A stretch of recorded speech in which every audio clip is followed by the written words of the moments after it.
वाली बहू। शादी के पहले से ही विभा को कपड़े धोने का बड़ा शौक था। कभी नल के नीचे तो कभी तालाब के पास। अरे मेरी नीली वाली लुंगी नहीं दिख रही है।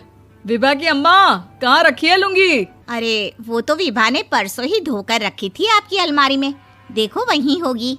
वो ना मैंने आज धो दी, मुझे लगा कि गंदी हो गई होगी। अरे कैसे गंदी हो गई थी, उसे तो मैंने पहना भी नहीं। हे भगवान, इस लड़की के कपड़े धोने की आदत से परेशान हो गया हूँ मैं। जितना तो घर में राशन नहीं आता उससे कहीं ज्यादा डिटर्जेंट पाउडर का खर्चा है। इसकी शादी करवा दो, शादी जाए अपने घर में ही करे काम, फिर चाहे घर के कपड़े धोने हो या पूरे गांव के। हाँ ठीक बोल रही हूँ, देखता हूँ मैं कोई लड़का। वो दिन भी आ जाता है जब विभा को देखने लड़के वाले आ जाते हैं। लड़की मुझे अच्छी लगी। होने वाली सास कहती है, बेटी अगर कुछ पूछना है तो पूछ लो। वैसे तो हमारी लड़की बहुत ही शर्मीली है, जो बोल दो वो मान लेती है, इसे क्या पूछना होगा। अरे कैसी बात कर रही हो माँ, मुझे इन लोगों के घर रहना है, सवाल तो कई है। हाँ हाँ बेटा पूछ लो ना, क्या पूछना है। आप लोगों के घर कपड़े कौन धोता है? सास का मुंह बन जाता है। देखो अगर तुम ये कहना चाहती हो कि तुम्हें कपड़े धोने नहीं आते तो सुन लो, कपड़े मैं ही धोती हूँ, लेकिन तुम्हारे आ जाने के बाद मैं रुमाल तक नहीं धोऊंगी। अरे चुप रहना भाग्यवान, बहू बेचारी घर आई नहीं, उसे डराना शुरू कर दिया।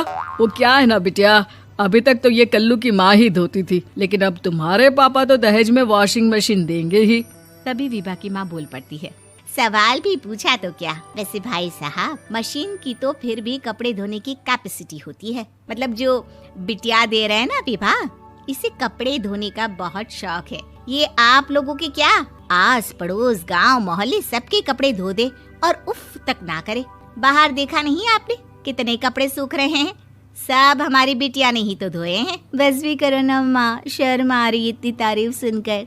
और तो और एक दाग निकाल कर दिखाओ तो मान जाओ। हाँ अच्छा माफ करना बेटा, मैंने गलत समझा, हमें तो रिश्ता बहुत पसंद है। और ऐसे जुड़ जाता है रिश्ता कपड़े धोने का शौक रखने वाली विभा का। उसकी शादी हो जाती है कोयला फैक्ट्री में काम करने वाले कल्लू के साथ। शादी के बाद अचानक विभा चिल्लाती हुई सास के पास आती है। सासू माँ, अरे सासू माँ कहाँ है आप? ये तो धोखा है, धोखा दिया आप लोगों ने मुझे। इसे ससुर के चक्कर के बारे में पता चल गया। अरे तो उसमें तुझे क्यों धोखा मिला है? अरे नल में पानी नहीं आता, कपड़े कैसे कब धुलेंगे? अच्छा तू पानी नहीं आ रहा उसकी बात कर रही है। तो आपने क्या सोचा? कुछ नहीं। अच्छा तेरी माँ ने कहा था कि कपड़े धोने का शौक है तुझे, याद आया मुझे। शौक बोलकर कपड़े धोने वाले मेरे जुनून को कम ना आके सासू माँ, कपड़ा धोना मेरा गुरूर है। तभी पति भी वहाँ आ जाता है। अभी मैंने इसे सनी देओल की फिल्म दिखाई है, उसी के डायलॉग मार रही है माँ। अच्छा सुन, साफ साफ बता रही हूँ, पानी सुबह 4 से 6 और शाम को 10 से 12 आता है, समझी? विभा टाइमिंग सुनकर हैरान हो जाती है। ये क्या भूतों का मोहल्ला है? सुबह 4 बजे उठकर कौन कपड़े धोता है? 4 बजे टंकी में पानी जाता है, फिर सारा दिन धोना ना, किसने मना किया? अरे कैसी बात कर रही हैं? 200 लीटर की टंकी में कितने कपड़े धो लूंगी मैं, सुबह ही उठ जाऊंगी मैं। अब क्या था, विभा सुबह 4 से लेकर रात के 12 बजे तक कपड़े ही धोती रहती। एक रोज सास पड़ोस से निकलकर कहीं जा रही होती है कि साथ वाली कहती है, हाँ कल्लू की माँ, जरा ये बताओ कि 2 साड़ी है, 2 ब्लाउज और एक पेटीकोट और एक नाड़े वाला लंबा कच्छा। हाँ तो? अरे तो क्या, कितना लोगी धुलाई ये बताओ। धोबन दिख रहे हैं हम क्या? हमारे पति सरकारी नौकरी से अभी रिटायर हुए हैं और बेटा सुपरवाइजर है कोयला फैक्ट्री में। धोबन समझ रखा है हमें? हाय रे कल्लू की अम्मा, माफ कर दो, वो तो मोहल्ले में यही सब बता रहे थे कि तुमने बहू को कपड़ा धुलवाने के काम में लगा दिया है। सास को पड़ोसन की बात सुनकर गुस्सा आ जाता है। वो घर पहुंचती है जहां घर के बाहर ही इतने सारे कपड़े सूख रहे होते हैं जितने कि किसी धोबन के घर पर। अरे ओ कल्लू की दुल्हन, बाहर निकल। माँ जी यहीं आ जाओ, बाथरूम में चादर धो रहे हैं हम। अरे अभी हम धोते हैं, तुमको बाहर निकलो। ये आस पड़ोस वाले बोल रहे हैं कि हम बहू से कपड़े धुलवा कर उसे कपड़ा धोने वाली बना दिए हैं। अरे छोड़ो ना माँ जी, किन लोगों की बातों में आती हो? आस पास के लोगों का तो काम ही होता है कि वो किसी तरह सास बहू को लड़ा दे। बहू सारे घर के कपड़े धोती है, ये क्या कम है? बोलिए। सास को भी लग जाता है कि वो बहू का ये सनकीपन नहीं छुड़वा सकती, इससे अच्छा है कि खुद ही चुप हो जाए।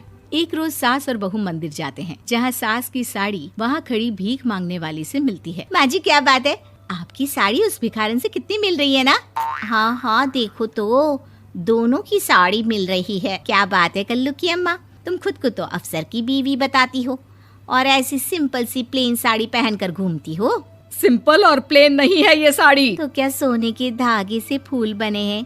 कुछ भी सासू माँ, कुछ भी। हाँ, बने थे इस साड़ी में सोने के धागे से फूल।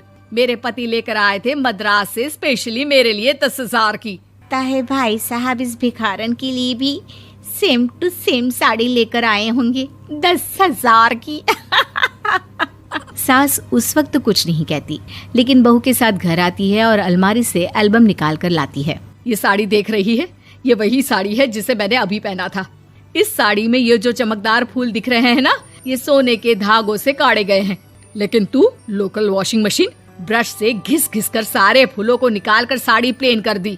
मुझे माफ कर दीजिए सासू माँ। और तो और, जब मैंने तुझे तेरी गलती के लिए कुछ नहीं कहा, लेकिन तूने तो सबके सामने मेरा मजाक ही बना दिया। क्यों? बहू को समझ में आ जाता है कि अब से उसका कपड़े धोना बंद।